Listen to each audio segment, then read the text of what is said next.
Hi, in this video, I'll be talking about forgiveness and breast cancer. I'll explain what forgiveness is, talk about the kinds of things you might need to forgive, and then walk you through the process.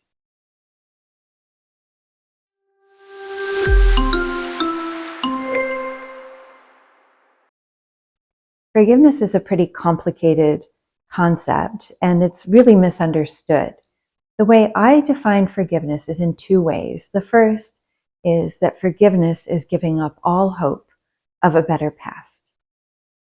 Forgiveness is giving up all hope of a better past. So we're moving towards the future with forgiveness, even though something that happened in the past. The other definition, and one that's a little longer, is that forgiveness is a shift in emotional experience from resentment, anger, fear, and grief to one of lightness and liberation from the past.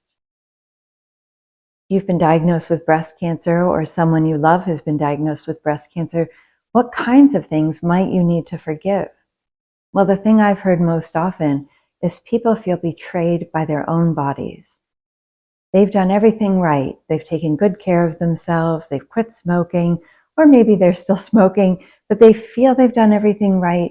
They've gotten their tests, or they haven't gotten their tests, but their body has somehow betrayed them.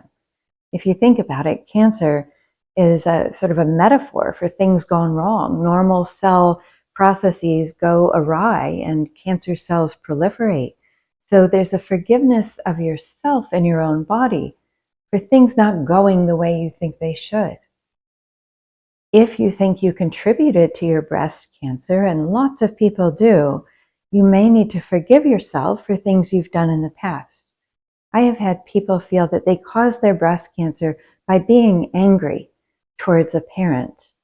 We have no proof that that's the case. We do know that trauma is associated with a higher risk of cancer and other inflammatory diseases, but our response to trauma is never wrong. So you may feel that you've done something, or something's been done to you that you need to forgive. And it's really important to know that forgiveness is not a prescription.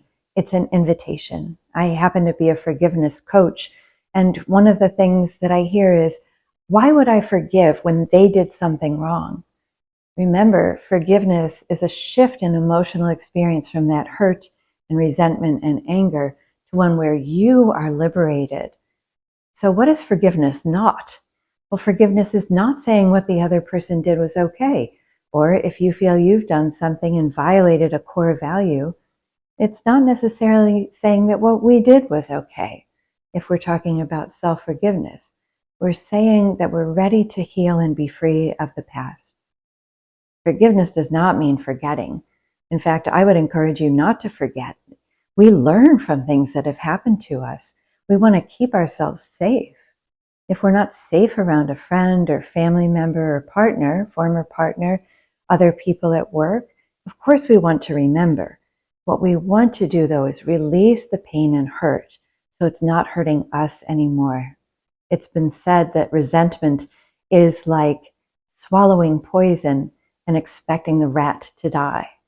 So by holding on to past hurts, we're actually the ones who hurt the most. The people who hurt us are off living their lives, not thinking about us at all. Forgiveness also does not mean seeking justice. If we've been hurt and there's a natural process for accountability and apology, forgiveness takes all of that into account. It doesn't mean we give up our search for justice. Forgiveness isn't weak.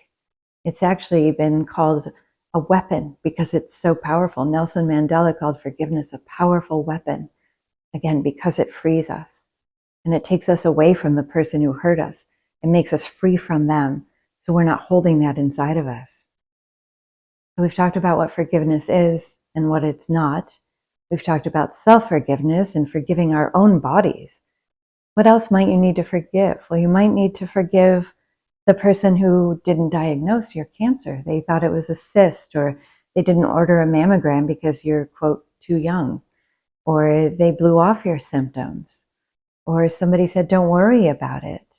You might need to forgive somebody for not understanding and listening to your story, or telling you how to feel, or not giving you the chance to ask questions about your treatment. So you might need to forgive people in your circle, your friends and family in your community, but also medical providers. Many of my patients feel that something didn't go right in their care. And no matter how much we reassure them that it wouldn't have changed where they are now, they still have this story of hurt, that somebody let them down. There are many other people that you might need to forgive in your life, perhaps unrelated to breast cancer, your parents, your siblings. You might need to forgive a kid or a teacher, or a coach. How do we go about doing that? Well, the first step is understanding what forgiveness is and forgiveness is not. So you might want to watch the beginning of this video just to really understand what forgiveness is and is not. The second thing is to tell your story in a new way.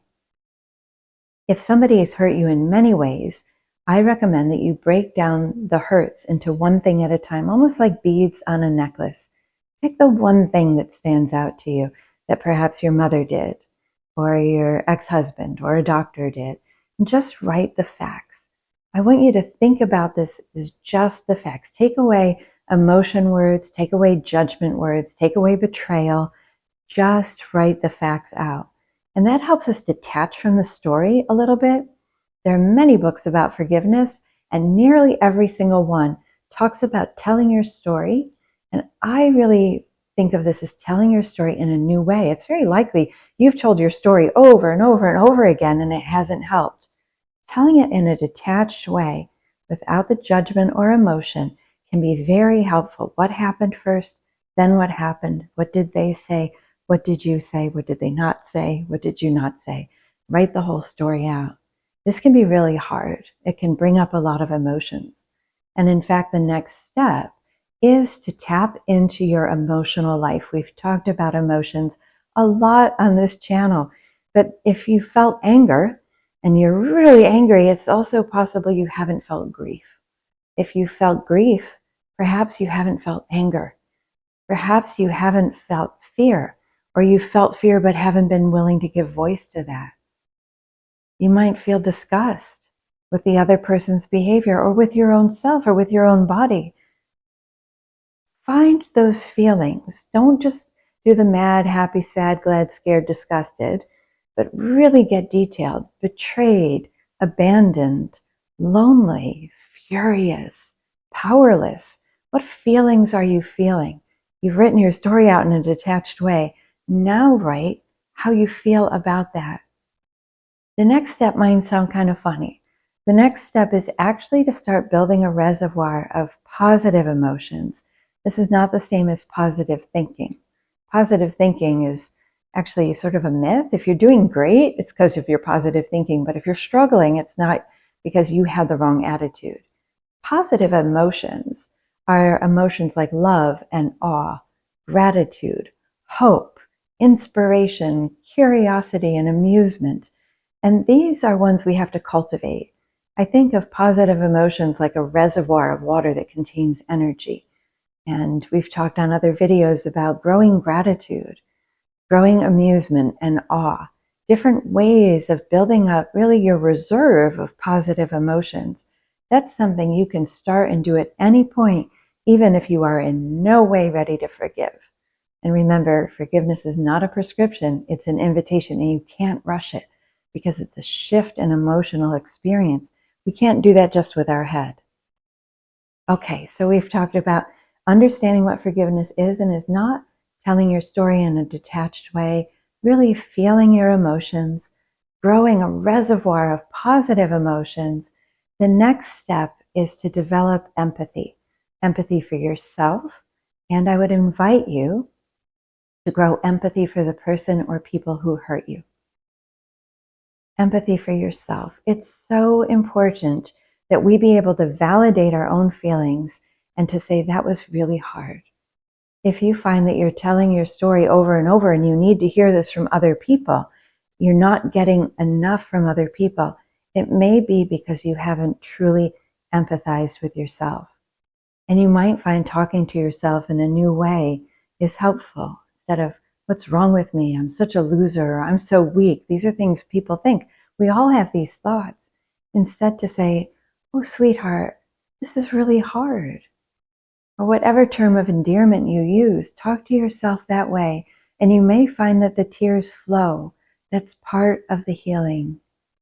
Imagine how you would speak to a child or your best friend, and try speaking to yourself in that way that gives you empathy. I'm going to talk briefly about empathy for the other people, and we're going to talk about needs. We all have universal needs. And it's only when we move to strategies where we actually act on those needs where things break down. Universal needs are needs that don't require other people to do something. So we've talked about this before, but if you have a need for comfort, if you have a need for reassurance, if you have a need for agency, sort of control over your own decisions, the need for community, there's nothing wrong with those needs, and you can't really expect the other person to meet that. So a need like, I need you to do such and such, is not the kind of need I'm talking about. If you can figure out what need you were trying to meet right before the hurt happened, that can be very useful. And then again, I want to invite you to think about what need was the other person meeting. And while they may have had an unskilled strategy, their need is universal. There's nothing wrong with that need. They just did not meet it in the way that was helpful, and in fact, it could have been really hurtful. The final step is to rewrite your story, and shifting from this happened to me or done to me, rather shift to I do, I respond. So you're no longer the object of the sentence, but you're the subject of the sentence. How do you want to proceed in your life? You can decide whether you want to release that relationship or renew that relationship. Renewing the relationship doesn't mean things go back to the way they are. It means things are new. And releasing the relationship says basically you're cutting ties. You can release a relationship with somebody who's died by rewriting the story and using memories of positive things that happened to take more prominence in your memories. I know this is a lot to cover. I encourage you to watch it again. If it's helpful, drop a comment or question below. If it's been helpful, click like and subscribe. Follow us on Instagram, and as always, you can go to yerbba.com for your personalized report.